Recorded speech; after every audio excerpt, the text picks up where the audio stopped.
Okay, just wanted to make an update on the previous thing I shared. So this was what I showed in the last video.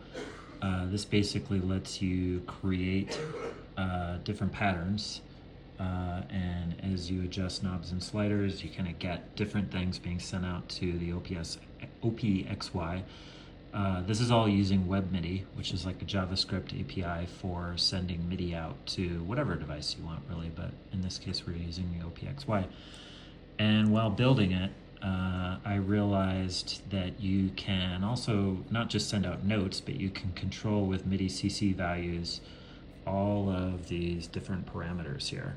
What I wanted to do was build kind of a base class in JavaScript that would make it easier to work with this. So I've put in all the MIDI CCs, and I've made some kind of primitives that you can work with. So you can there's a whole sort of class that models parameter automation.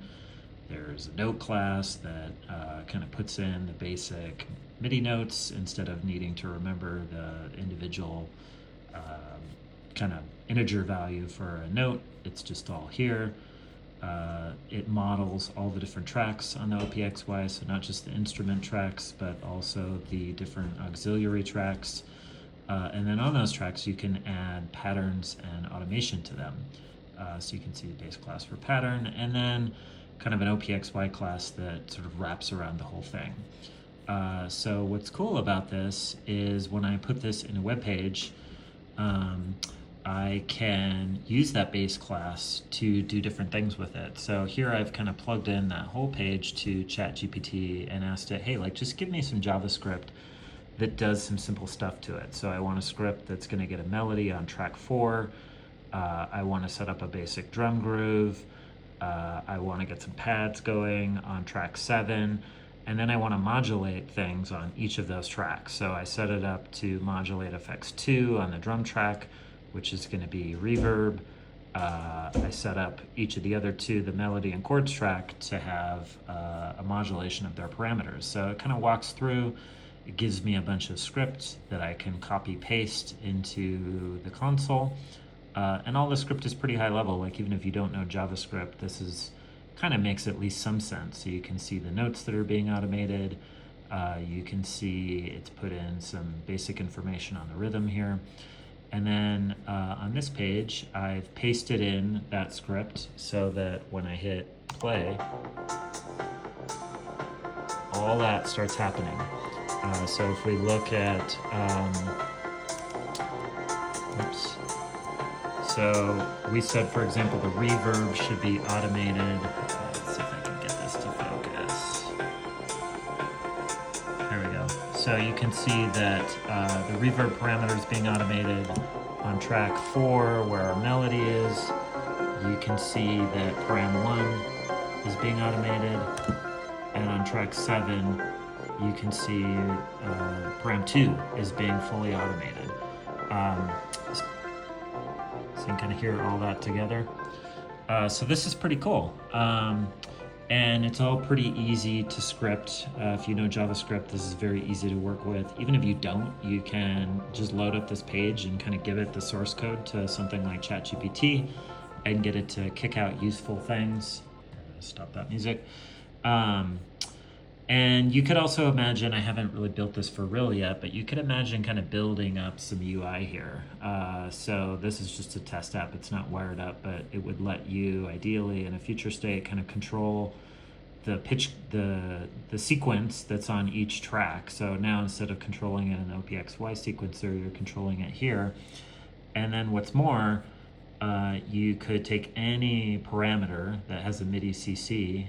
This is most of them, although I haven't actually fixed everything.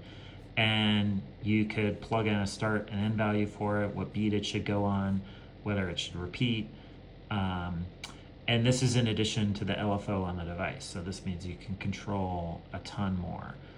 So I'm going to open source all this. I'll put up a gist on GitHub that's got all the source code. And very curious to see what else folks want to do with this, other functionality they'd want on it, like what kind of UI you would ideally want to be able to play with this.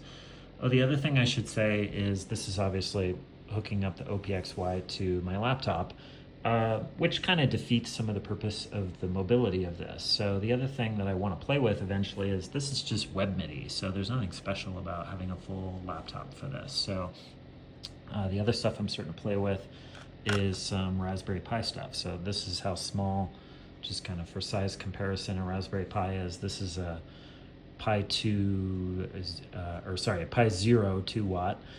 So it's teeny tiny. It's like the size of a couple fingers. You could wire this up, and then you could use different things. In my previous video, I was talking about how on the auxiliary tracks, we've got the ability to send MIDI out, which could be modulating more of these parameters.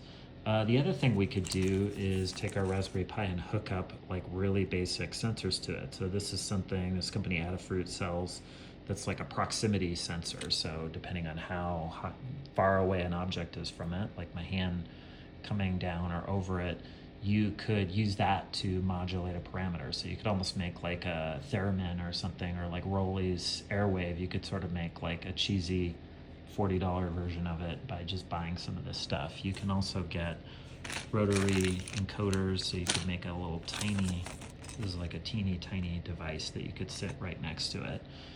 So eventually the goal of all this is to kind of get away from the laptop and be able to get back to something really portable. So let me know what you think. Feel free to play around with this and extend it.